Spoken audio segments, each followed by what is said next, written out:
আমি প্রথমে ভাবতাম এরকম বড় বড় চ্যানেলে যদি আমার চেহারাটা দেখা যেত বা কিরকম লাগতো আমার, বা ক্যামেরার সামনে আসার জন্য ক্যামেরার যে লেন্স আছে লেন্সের পিছনে পিছনে একটু হাঁটতাম যে আমাকে ক্যামেরার সামনে বা লাইভে দেখা যাচ্ছে, এরকম ফিল করতাম। আসসালামু আলাইকুম। আসলে আজকে আপনাদেরকে আমি জানাবো যে কিভাবে আমি সুপ্রভাত সিলেটের দ্বারা বিবরণী দেওয়ার জন্য অপরচুনিটি পেয়েছি, বা আমার দ্বারা বিবরণীতে অনেকেই আমার দ্বারা বিবরণী শুনেছেন, তার আমি আজকে জানাবো। মূল বিষয় হচ্ছে আমি যখন ভিডিও বানাতাম তখন কিন্তু আমার একটি প্রথম কিছু অ্যাক্টিভ ছিলাম একটু বেশি, তখন ভিডিও বানাতাম। তার পাশাপাশি 2021 সালে আমি দ্বারা বিবরণী শিখেছিলাম মান্নান আঙ্কেলের কাছ থেকে।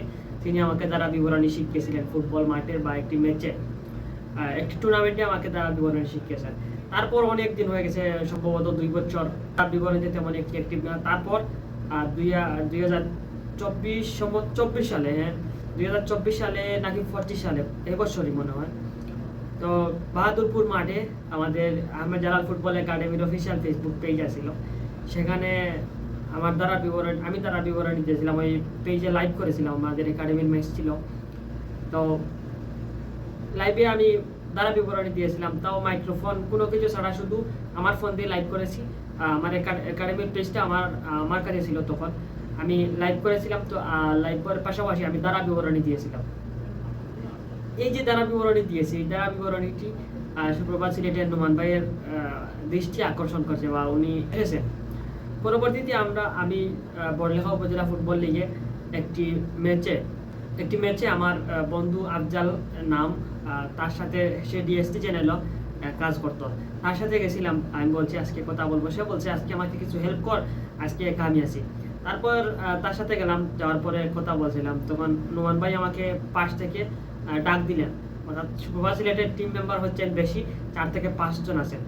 তখন নোমান ভাই ডাক দেওয়ার পর তিনি আমাকে নিলেন, নেওয়ার পর তিনি বসতে দিলেন আমাকে। আমি বসলাম, বসার পর মাইক্রোফোন হাতে দিলেন, দিয়ে বললেন কথা বলো। এই যে কথা বলা শুরু করেছি, বা কথা বলতে আমি যে সব কথা বলি, তখন আমার কাছে মনে হয় যে অপরেন্ট যে কথা বলছি সে কথা অপরজনকে আমি সরাসরি মানে ওনার সাথে কথা বলছি, সেজন্য আমি তারা বিবরণী দিয়েছিলাম। আসলে আমি জানি না কতটুকু ভালো করে দিতে পারছি। তারপর 2 দিন গেল, 3 নম্বর দিন আরও 2টি চ্যানেল থেকে অফার আসলো যে মাহফুজ তুমি আমার পেজটা নিয়ে নাও, তুমি এই পেজের দ্বারা বিবরণী দিবা, যে কোনো প্রোগ্রাম তুমি কভার করবা। আমি বললাম না, প্রথমে নোমান ভাই আমাকে বলে দিয়েছেন যে মাহফুজ তুমি আমাদের সাথে অ্যাক্টিভ হয়ে যাও, তুমি আমাদের সাথে কাজ করবা। তো অ্যাক্টিভ ব্যাস এখানেই শেষ। অপর যেসব চ্যানেলগুলো আমাকে এইরকম বলছে বা প্রস্তাব দিছে, আমি এগুলা অ্যাকসেপ্ট করি নাই। কিছুদিন পর সেমিফাইনাল ম্যাচ, সম্ভবত বড়লেখা উপজেলা ফুটবল লিগের, তখন আমি দ্বারা বিবরণী দিয়েছিলাম। দ্বারা বিবরণী যখন আমি দিচ্ছিলাম, তখন কয়েকটি মাইক্রোফোন আমার হাতে চলে এসেছে, অনেকটির দ্বারা বিবরণী একসাথে দিয়েছিলাম। তারপর আমি শেষের দিকে চলে এসেছি, যখন আমি কথা বলেছি আমার স্পিড বেড়ে গেছে বা শরীর একটু হিট হয়েছে, তখন সাথে সাথে আমি মানে নিজের মতো করে একটু আওয়াজ বেড়ে গেছিল এমনিতেই, তখন দ্বারা বিবরণী মানে একটু জুড়ে সুরে শুরু করেছিলাম। সাথে সাথেই জুড়ির একজন ক্রীড়া ধারাভাষ্যিক আছিলেন, তখন আমার দিকে তাকিয়ে আছেন, ফুটবল মাঠে দিকে না তাকিয়ে আমার দিকে তাকিয়ে আছেন আমি যে কথা বলছি। তার পাশাপাশি আমার আশপাশের যে সকল দর্শকরা ছিলেন সবাই আমার দিকে তাকিয়ে আছেন। যেমন এরকম একটি ছেলে এত কনফিডেন্স নিয়ে কিভাবে দ্বারা বিবরণী দেয়, তখন সাথে সাথে আমার অবাক লেগেছে নিজের কাছে যে কি। তারপর আরো কিছু চ্যানেলে অফার এসেছে, আমি পার্সোনালি অনেক চ্যানেলে অফার পেয়েছি, কিন্তু সে সত্যি পর্যন্ত অ্যাকসেপ্ট করি নাই। আমি প্রথমে ভাবতাম এরকম বড় বড় চ্যানেলে যদি আমার চেহারাটা দেখা যেত বা কিরকম লাগতো আমার, বা ক্যামেরার সামনে আসার জন্য ক্যামেরার যে লেন্স আছে লেন্সের পিছনে পিছনে একটু হাঁটতাম যে আমাকে ক্যামেরার সামনে বা লাইভে দেখা যাচ্ছে, এরকম ফিল করতাম। মন চাইতো যে ক্যামেরার সামনে গেলেই মনে হয় মানুষ আমাকে চিনবে, আমাকে জানবে, আমার পেজটা ফলো করবে, এরকম বাস্তব এরকম আমার মনের মধ্যে আসতো। তো কিন্তু ফাইনালি যে এসে সরাসরি মাইক্রোফোন হাতে পাওয়া, আসলে এসব কল হচ্ছে না চাইতে পাওয়া। যেমন আমি চাইনি, যা চেয়েছি তার থেকে বেশি পেয়েছি, এরকম হয়ে গেছে। আমি প্রথমে চেয়েছিলাম যে ক্যামেরার লেন্সের পিছনে থাকবো, তারপর সরাসরি ডাইরেক্ট ক্যামেরার লেন্সই আমার দিকে তাকিয়ে আছে। আসলে এগুলো একটু অবিশ্বাস্য লাগে আর কি। ফাইনালি সুপ্রভাত সিলেটে দীর্ঘ প্রায় 5 থেকে 6 মাস কাজ করেছি। আসলে জানি না কতটুকু বিশ্বস্ততার সাথে কাজ করেছি, কিন্তু নিজের সর্বোচ্চটুকু দিয়ে চেষ্টা করেছি। আর অনেকে আমার সাথে আসলে অনেক ফ্রেন্ডশিপ হয়ে গেছে ধারাবাহিক অনেক জায়গা দেওয়ার সময় বলতে মাহফুজ ভাই তোমাকে আমি এখানে দেখেছি, বা মাহফুজ তোমাকে আমি তোমার ধারাবাহিক শুনেছি, এরকম অনেক ভালো লেগেছে, বা তোমার ধারাবাহিক অনেক সুন্দর। আসলে সেগুলো আমাকে অনেক অনুপ্রাণিত করতো। তো ফাইনালি এসে প্রবাস সিলেট থেকেই বিদায় নিয়ে আজকে প্রবাস জীবনে চলে এসেছি।